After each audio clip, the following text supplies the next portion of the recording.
যে পথগুলো আছে ওইদিকে যারা ডাকে, এরা যাই দাবি করুক না কেন, ওরা যদি একেবারে আসমান থেকে উড়ে আসে তাও তারা হকের উপরে নেই।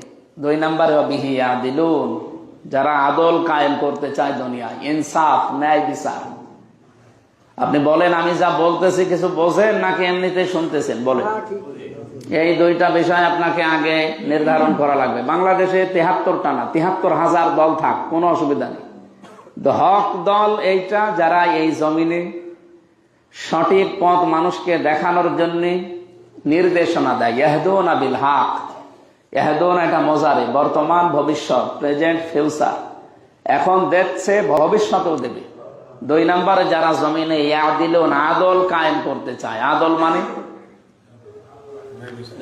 না, মা মান আল আদাল লোগাতানা সারাহা। আদল শব্দটার ব্যাখ্যা, এর পারিভাষিক এবং আবিধানিক যে অর্থগুলো, এর প্রকারভেদগুলো আছে।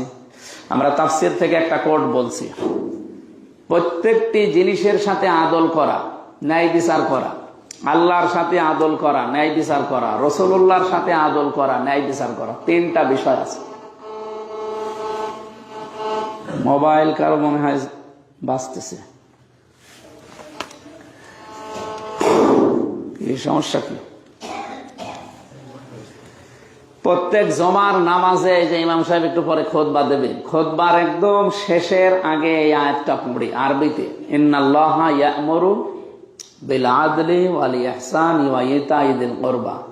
পৃথিবীতে যত মসজিদে আমি নামাজ পড়লাম, দেশে বিদেশে, এই আয়াতটা শেষে পড়ি। এরপরে ফাজকুরুনি আযকুরুকুম ওয়াশকুরুলি ওয়ালা তাকফুরুন পড়ে আমরা শেষ করি। তো কি বলি আরবিতে কোনদিন এই 54 বছর স্বাধীনতার বাংলাদেশে আমরা বুঝেছি? যদি এটা বুঝতাম যে আল্লাহ নির্দেশ দিচ্ছে তোমাদেরকে আদল কায়েম করো, তোমরা আদল করবা। কি আদল? কি এই পৃথিবীতে যত নবী ছিলেন তারা ইনসাফ কায়েম করতে পেরেছিলেন, আর মুহাম্মদ রাসূলুল্লাহকে আল্লাহ ইনসাফও কায়েম করতে দিয়েছে, আদলও কায়েম করতে দিয়েছে। আপনি দাউদ নবীর দিকে তাকান, তিনি আদল কায়েম করতে পারেননি, তিনি ইনসাফ কায়েম করেছিলেন। হ্যাঁ, তার প্রতি নির্দেশ ছিল ইনসাফ কায়েম করেন। তিনি ইনসাফ শব্দের নিষ্পন থেকে শব্দটা আসা, নুন সোয়াদ ফা, এর বাংলা অর্থ হচ্ছে অর্ধেক। এই জন্য দাউদ নবীর কাছে কোনো বিচার যদি আসতো, উনি অর্ধেক করে সমান সমান করে দিতেন। আমি একটা বিচার পড়েছিলাম তাফসিরে, এক মহিলার সন্তান নিয়ে ঝামেলা ছিল।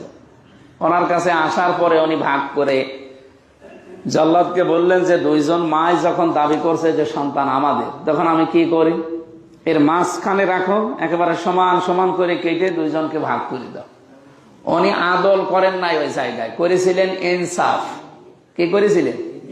কিন্তু আমাদের নবীকে আল্লাহ শুধু ইনসাফ কায়েম করে শেষ করেন, উনি বলেছেন যে আপনাকে ন্যায় বিচার কায়েম করা লাগবে, আদল।